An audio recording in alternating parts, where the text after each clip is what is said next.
ವಾಣಿಜ್ಯ ಸಿಲಿಂಡರ್ಗಳ ಕೊರತೆ ಗ್ರೌಂಡ್ ಲೆವೆಲ್ನಲ್ಲಿ ಎಷ್ಟು ಕಾಣಿಸ್ತಾ ಇದೆಯೋ ಅಷ್ಟು ನಿಜಕ್ಕೂ ಇದೆಯಾ?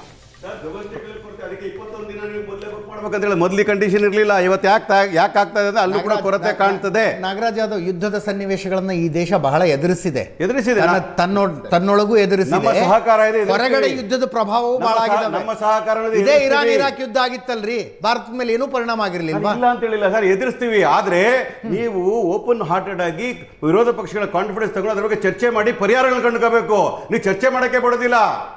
ನಿಮ್ಗೆ ಯಾವ ತರ ಬುದ್ಧಿಮಾಂದ್ಯತೆ ಆಗಿದೆ ಅಂತಂದ್ರೆ, you are thinking that whatever you do is correct. ಜನಗಳು ಸಾಯೋದ್ರಿ, 60 ರೂಪಾಯಿ ಜಾಸ್ತಿ ಮಾಡಿದ್ರೆ ಎಲ್ಲಿಂದ ಕಟ್ಟಬೇಕು ನಾವು?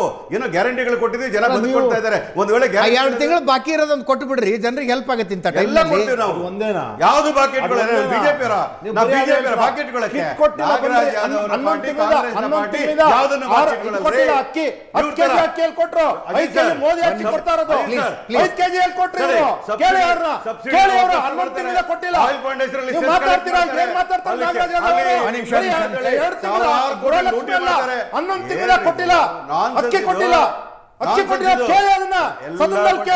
ಕೇಶವ್ ಸರ್, ಒಂದ್ ನಿಮಿಷ ಬಸ್ ಪಂಚರ್ ಆಗ್ತದೆ, ದುಡ್ಡಿಲ್ಲ ನಿಮ್ಮ ಹತ್ರ. ಬಸ್ ಪಂಚರ್ ಆಗ್ತದೆ, ದುಡ್ಡಿಲ್ಲ ನಿಮ್ಮ ಹತ್ರ. ಇಡೀ ಪ್ರಪಂಚಕ್ಕೆ 22% ಆಯಿಲ್ ಸಪ್ಲೈ ಕಡಿಮೆ ಆಗಿದೆ sir. Let us accept the fact. Petrol, diesel, cylinder rate ಜಾಸ್ತಿ ಆಗದೆ ಆಗುತ್ತೆ. That is inevitable. ಹೌದಾ? ಅಲ್ಲ, ಖಂಡಿತವಾಗಿಯೂ ನಾನು ಎಕ್ಸ್ಪೆಕ್ಟ್ ಮಾಡಿದ್ದು ಯಾವಾಗ ಇದು $68 ನಮ್ಗೆ ಏನೋ ಒಂದು ಬ್ರೆಂಟ್ ಕ್ರೂಡ್ ಆಯಿಲ್ ಒಂದು ಬ್ಯಾರಲ್ಗೆ ಇತ್ತು, ಅದರಿಂದ ಹೆಚ್ಚಾದ್ರೆ ನೀವು ಐದರ್ ಆಯಿಲ್ ಬಾಂಡ್ಸ್ ಮಾಡಬೇಕು ಹಿಂದಿನ ಸರ್ಕಾರ ಮಾಡ್ದಂಗೆ, ಇಲ್ಲ ಅಂದ್ರೆ ಸ್ವಲ್ಪ ಮಟ್ಟಿಗಾದ್ರೂ ಜನರಿಗೆ ಅದನ್ನ ವರ್ಗಾಯಿಸಬೇಕು. ಬೇರೆ ದಾರಿ ಇಲ್ಲ. ಯಾಕೆಂದ್ರೆ ಇಲ್ಲಾಂದ್ರೆ ನಿಮ್ಮ ಕರೆಂಟ್ ಅಕೌಂಟ್ ಡೆಫಿಸಿಟ್ಸ್ ಜಾಸ್ತಿ ಆಗುತ್ತೆ, ಅದರಿಂದ ಮತ್ತೆ ನಮ್ಗೆ ಹೊಡೆತ ಬೀಳುತ್ತೆ. ಈಗ ಒಂದಷ್ಟು ಹಣವನ್ನ ಈಗ ನಾನು ಹೆಚ್ಚಾಗಿದೆ ಅಂತಾರಾಷ್ಟ್ರೀಯ ಮಾರುಕಟ್ಟೆಯಲ್ಲಿ ಅಂದಾಗ, ಇದು 120 ಆದಾಗ್ಲೂ ಸರ್ಕಾರ ಹೇಳ್ತು ಇಲ್ಲ ಸದ್ಯಕ್ಕೆ ನಾವು ಮಾಡಲ್ಲ ಅನ್ನುವಂತ ಮಾತನ್ನೇ ಅದು ಹೇಳ್ಕೊಂಡು ಬಂದಿದೆ. ಹಾಗಾಗಿ ಸರ್ಕಾರ 5 ರಾಜ್ಯಗಳ ಚುನಾವಣೆಗಳು ಇವೆ, ಚುನಾವಣೆಗಳ ಬಗ್ಗೆ ಭಾರಿ ಪೊಲಿಟಿಕಲ್ ಕಂಪಲ್ಷನ್ಸ್ ಇರ್ಬೋದು, ನಾನು ಇಲ್ಲ ಅಂತ ಹೇಳ್ತಿಲ್ಲ. ಆದ್ರೆ ದಿಢೀರೇನೆ ನೀವು ಒಟ್ಟಿಗೆ ಇವಾಗಿರೋ ಪ್ರೈಸ್ಗೆ ಆಗಿರೋ ಪ್ರೈಸಸ್ಗೆ ನಾವು ಕ್ಯಾಲ್ಕುಲೇಟ್ ಮಾಡಿದ್ರೆ ನನ್ನ ಪ್ರಕಾರ ಅವ್ರು ಗ್ರಾಜುಯಲ್ ಆಗಿ ಏರಿಸಿದ್ರೇನು ಈಗ 10 ರೂಪಾಯಿ ಹೆಚ್ಚಾಗಿರ್ಬೇಕಾಗಿತ್ತು ಮಿನಿಮಮ್. ನಾನು ಮಾತಾಡ್ತಾ ಇರೋದು. ಆದ್ರೆ ಈಗ ಸದ್ಯದ ಸ್ಥಿತಿಯಲ್ಲಿ ಅದು ಬೇಡ. ಎಲೆಕ್ಷನ್ ಕಂಪಲ್ಷನ್ಸ್ ಇರ್ಬೋದು, any political party will face it, ನಾನು ಅದ್ರ ಬಗ್ಗೆ ಮಾತಾಡ್ತಿಲ್ಲ. ಆದ್ರೆ ಸದ್ಯದ ಸ್ಥಿತಿಯಲ್ಲಿ ಅದನ್ನು ಬೇಡ ಅಂತ ಮುಂದಕ್ಕೆ ಹಾಕುವಾಗ ಅಷ್ಟು ಸರ್ಕಾರದ ಮೇಲೆ ಅದು ಹೊರೆ ಆಗುತ್ತೆ. ಯಾಕಂದ್ರೆ ಆಯಿಲ್ ಕಂಪನಿಗೆ ನೀವು ಫಿಲ್ ಮಾಡಿ ಕೊಡ್ಬೇಕಾಗತ್ತೆ ಸರ್ಕಾರ. ಆಯಿಲ್ ಕಂಪನಿಗಳೇನೋ ಹಾಗೇನೆ ಜನರಿಗೆ ಅದನ್ನ ಕೊಡಕ್ಕಾಗಲ್ಲ, ಸರ್ಕಾರ ಅದಕ್ಕೆ ಅವ್ರಿಗೆ ತುಂಬಿಸಿ ಕೊಡ್ಬೇಕಾಗತ್ತೆ ಆ ಹಣವನ್ನ.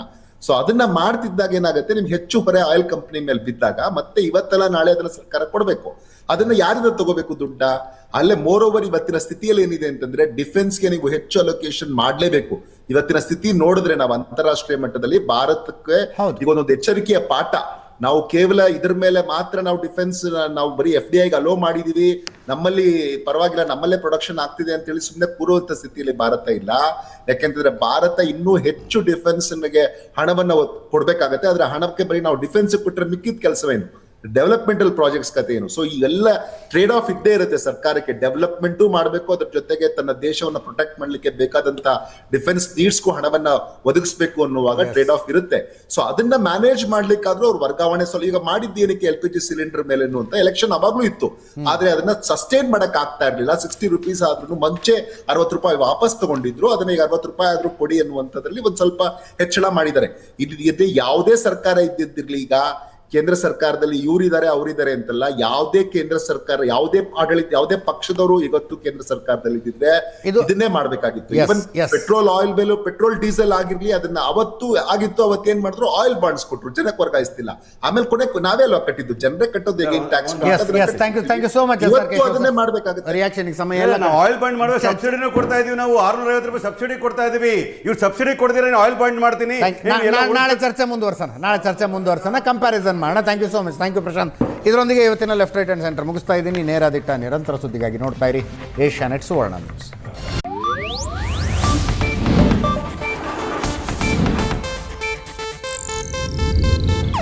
ಇದು ಏಷ್ಯಾನೆಟ್ ನ್ಯೂಸ್ ನೆಟ್ವರ್ಕ್ ಪ್ರಸ್ತುತಿ.